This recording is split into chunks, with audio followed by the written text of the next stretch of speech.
Di episode kemarin kita sudah tahu kalau Jamin mengaku jadi Ricky.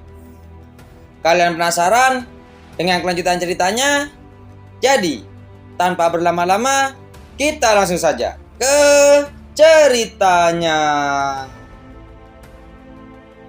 Di sana Ibu Vian berkata, "Kenapa orang terhormat seperti Anda datang ke tempat kumuh seperti ini?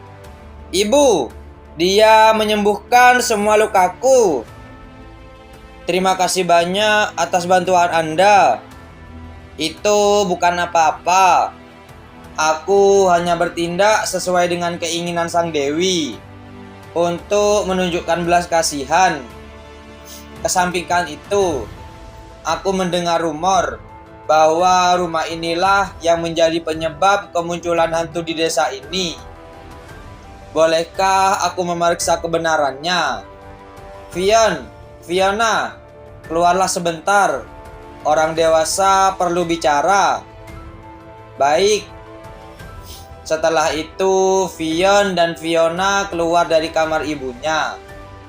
Dengan tiba-tiba, Ibu Vian mengeluarkan sebuah benda.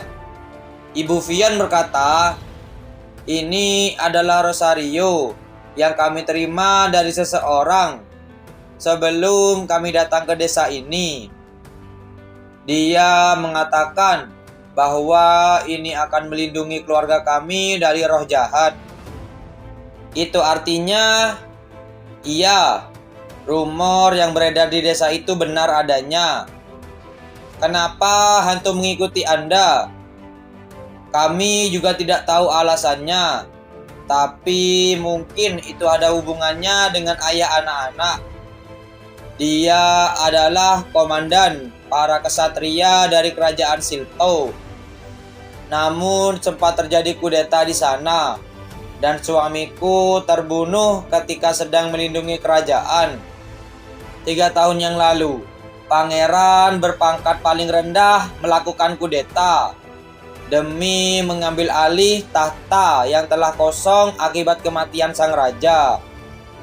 Pangeran yang berhasil melakukan kudeta tersebut meninggalkan nama keluarga kerajaan dan menciptakan kastil barunya sendiri untuk membuka era dinasti yang baru." Jamin bergumam, "Kerajaan Silto adalah sebuah negara yang terletak di wilayah paling barat dari benua Arisya. Itu cukup jauh dari desa di wilayah utara ini. Meskipun mereka adalah keluarga dari mantan komandan kesatria, apakah ada alasan untuk terus mengejar wanita dan 2 anak kecil yang tidak berdaya? Aku hanya perlu melakukan ini lalu pergi." Jamin berkata, "Itu kisah yang menyedihkan. Aku akan membebaskan kalian. Lalu apa yang harus kami lakukan? Aku ingin kalian menjadi umpan untuk menangkap hantu itu." Setelah itu, Jamin pun sudah mau pergi. Vian berkata, "Kakak, terima kasih sudah menyembuhkan lukaku dan berjanji untuk menangkap hantu itu. Karena kamu anak sulung, kamu harus menjaga rumah dengan baik. Dan juga jangan pergi keluar apapun yang terjadi hari ini." Kita beralih di tempat yang lain. Di sana ada Jamin yang lagi bergumam. Kekuatan Rosario itu sepertinya meluas hingga 300 meter dari rumah Vion. Sihir hitam yang diciptakan oleh Diablo Volvir, benih yang kutaburkan di kehidupan lamaku, masih tersebar di seluruh dunia. Menangkap semuanya sekaligus mungkin bisa dilakukan jika aku melakukannya secara berlahan-lahan. Aku akan bisa menuai semuanya suatu saat nanti. Jadi haruskah aku mengambil inisiatif sekarang, di saat dia masih belum menggunakan kekuatannya? Dengan tiba-tiba Jamin mengeluarkan pintu undead-nya. Philip dan yang lainnya pun mulai keluar. Jamin berkata, "Ngomong-ngomong, aku punya misi untuk kalian. Pantau undead yang muncul di sekitar sini. Kalau dipikir-pikir, sepertinya memang ada bau yang samar. Anda ingin pergi kemana, Master? Jika aku tetap di sini, kemungkinan mereka akan muncul itu kecil. Aku berniat untuk menjauh, supaya mereka bisa merasa aman. Dimengerti, jika ada sesuatu yang mencurigakan, saya akan segera memberikan Anda sinyal." Kita beralih di tempat kesatria bayangan. Pemimpin bayangan di sana berkata, "Perintah harus dilaksanakan." Tentara bayangan di sana pun mulai menjalankan aksinya. Kita beralih di tempat Jin. Dia bergumam, "Energi Yin yang padat. Aku bisa merasakan aura dari mereka yang telah mati.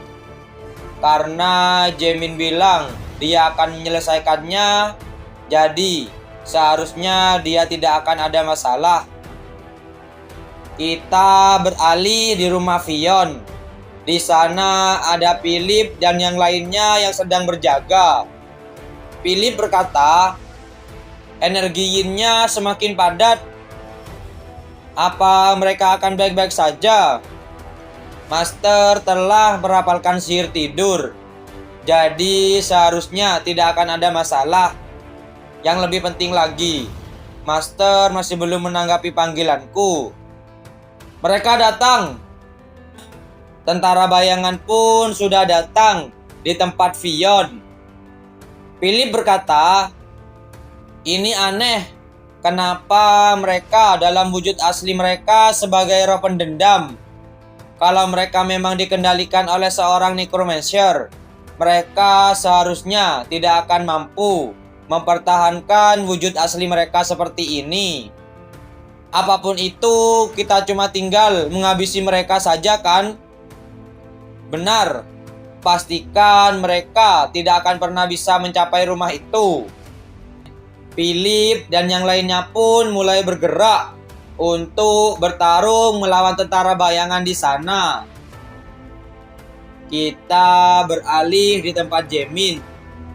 Dia berkata, "Aku sudah sepenuhnya salah. Tidak aku sangka, ternyata pelaku utama di balik kejadian ini adalah kesatria kematian yang terlahir secara alami.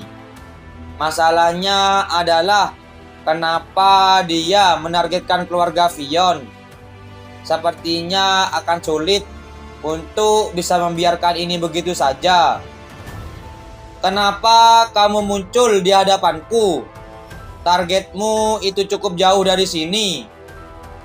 Jika kamu tidak menjawab, aku tidak punya pilihan lain selain menunjukkan kekuatanku." Dengan tiba-tiba, kesatrian kematian itu menyerang Jamin. Tapi Jamin masih bisa menghindarinya. Jamin berkata, "Ini menarik. Akan aku buat kamu menjadi milikku." Jamin pun mulai menyerang balik kesatria kematian itu. Jamin bergumam, "Kemampuanmu dalam memanipulasi sihir hitam dan keterampilan ahli pedangmu setidaknya berada di level expert. Ditambah lagi, kamu juga punya banyak rekan. Ini yang terbaik untuk menghadapi undead seperti kalian." Jamin pun mulai mengeluarkan sihir sucinya untuk menyerang para prajurit bayangan di sana. Jamin berkata, "Aku sekarang paham kenapa kamu tampak tidak berpengalaman.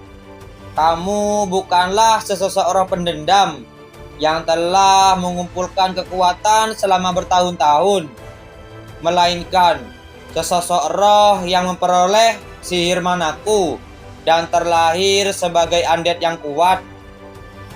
Jamin tiba-tiba mengeluarkan sihirnya. untuk menyerang kesatria kematian itu. Tetapi kesatria kematian itu masih bisa menahan serangan Jaemin. Dengan tiba-tiba, Jaemin sudah berada di atas kesatria kematian itu dan langsung menyerang kesatria kematian di sana. Tetapi tiba-tiba kesatria kematian itu sudah berada di samping Jaemin dan sudah bersiap menyerang Jaemin. Tetapi Jaemin masih bisa menghindari serangan tersebut. Dan tiba-tiba Jaemin sudah menusuk kesatria kematian itu. Jaemin juga menambahkan sihir ke pedangnya dan membuat serangan Jaemin bertambah berkali-kali lipat sampai membuat armor kesatria itu pecah. Dan ternyata kesatrian kematian itu adalah seorang wanita. Jaemin bergumam, "Undead peringkat tinggi, sepertinya kesatria kematian memiliki alasan yang kuat. Tapi yang satu ini seolah-olah merupakan roh pendendam yang belum lama muncul. Apapun itu, aku hanya perlu mendidiknya." Jaemin berkata, "Berhentilah mengganggu mereka yang masih hidup sambil menjelajahi dunia." Di saat Jaemin mau menyentuhnya, tiba-tiba kesatria itu mengeluarkan aura yang sangat besar. Kita dilihatkan di masa lalu kesatria kematian itu. Di sana ada orang yang sedang bertarung.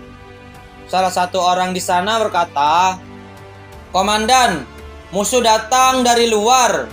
Kita kalah jumlah. Hentikan mereka bagaimanapun caranya. Kita harus mengevakuasi putra mahkota keluar bagaimanapun caranya. Sebaiknya kamu berhenti memimpikan hal yang tidak masuk akal." Pangeran keempat telah memenggal kepala sang putra mahkota. Kudeta sudah sukses. Jika kamu bersedia menyerahkan anak itu, setidaknya aku akan mengampuni nyawamu. Wakil Komandan Reventer, apakah kamu akan membunuh bayi yang baru lahir ini? Orang yang membawa putra mahkota itu adalah Kapten Kasatria Kriyon. Kriyon bergumam, "Jika putra mahkota dibunuh, maka anak inilah yang akan menjadi satu-satunya penerus sah. Kami harus menyelamatkannya demi masa depan kerajaan." Kriyon berkata, "Bianca."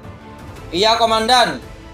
Kamu harus melindunginya apapun yang terjadi.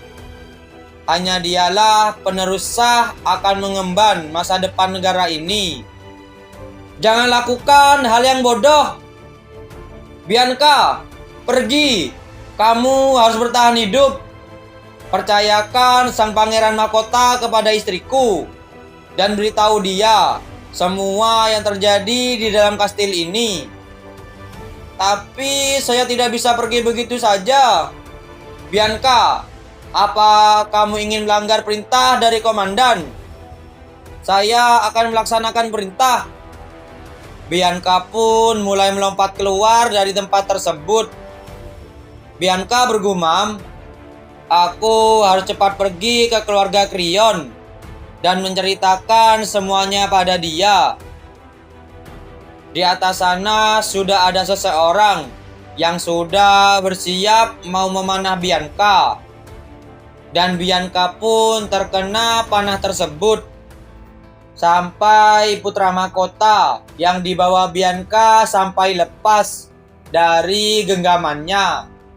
Di saat putra mahkota itu lepas dari genggaman Bianca, dengan tiba-tiba panah itu sudah menancap kepada putra mahkota tersebut. Bianca bergumam, "Perintah harus dilaksanakan. Aku tidak boleh mati di tempat seperti ini." Dengan tiba-tiba di kastil ada sebuah aura hitam terpancar dan langsung memasuki tubuh Bianca dan putra mahkota tersebut. Dan putra mahkota itu berubah menjadi sebuah kalung. Dan ternyata yang menjadi kesatria kematian itu adalah Bianca. Kalian penasaran apakah yang akan terjadi kepada Bianca setelah itu? Jadi, jangan lewatkan di episode yang selanjutnya. Terima kasih sudah menonton video kami sampai selesai. Jangan lupa subscribe, like, dan komen, dan share video kami ke teman-teman Anda. Dan dadah!